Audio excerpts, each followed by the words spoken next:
देश भर में कई राज्यों में बुधवार 20 नवंबर यानी आज से विधानसभा चुनाव और उपचुनाव के लिए वोटिंग शुरू हो गई है। इनमें झारखंड की 38 विधानसभा सीटें शामिल हैं। इसके अलावा महाराष्ट्र की 288 सीटों पर एक ही चरण में मतदान होंगे। इसके साथ ही उत्तर प्रदेश, पंजाब, केरल और उत्तराखंड की 15 विधानसभा सीटों पर उपचुनाव के लिए वोट डाले जाएंगे। चुनाव आयोग के मुताबिक इन सीटों पर सुबह 7 बजे मतदान शुरू हो जाएंगे। शाम 6 बजे तक ये वोट चलेंगे। बता दें इनके परिणाम 23 नवंबर को सामने आएंगे। वहीं सबसे पहले बात करते हैं महाराष्ट्र की, जहां 288 विधानसभा सीटों पर मतदान होंगे। यहां पर सत्तारूढ़ महायुति और महाविकास अघाड़ी के बीच मुख्य मुकाबला देखने को मिलेगा। यहां मुकाबला इसलिए भी खास हो जाता है क्योंकि 6 बड़े सियासी दल 2 बड़े संगठन के तहत चुनाव लड़ रहे होंगे। यही वजह है कि महाराष्ट्र के कुछ ऐसी सीटें हैं जहां बेहद दिलचस्प मुकाबला देखने को मिल सकता है। आइए जानते हैं वो कौन सी सीटें हैं जो इस चुनाव को सबसे हॉट बनाती है। बात करें महाराष्ट्र चुनाव की हॉट सीट की, तो इसमें पोखरी, पचखड़ी, बारामती, वर्ली, महिम, वंद्रा ईस्ट, अणुशक्ति नगर, मानखुर्द, शिवाजी नगर। वहीं झारखंड विधानसभा चुनाव का दूसरा और अंतिम चरण। बता दें झारखंड में बुधवार को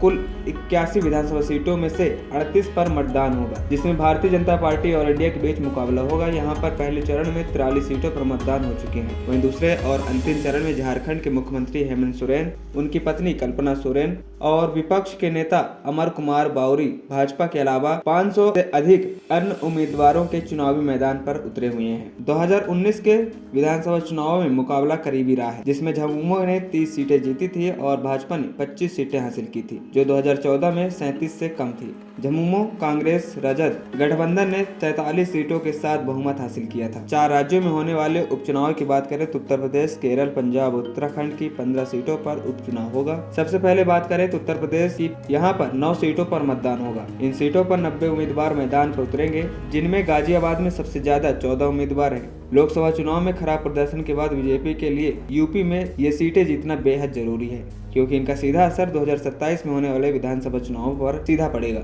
वहीं आपको बता दें यूपी की 9 सीटें जिन पर उपचुनाव हो रहा है, उसमें कटेहरी, करहल, मीरापुर, गाजियाबाद, मजवान, सीसामऊ, खैर, फूलपुर, कुंदरकी शामिल है। साथ ही दक्षिणी राज्य केरल की पलक्कड़ सीट पर उपचुनाव होंगे, तो वहीं उत्तराखंड की केदारनाथ सीट पर भी मतदान होगा। खबरी चौखट की रिपोर्ट।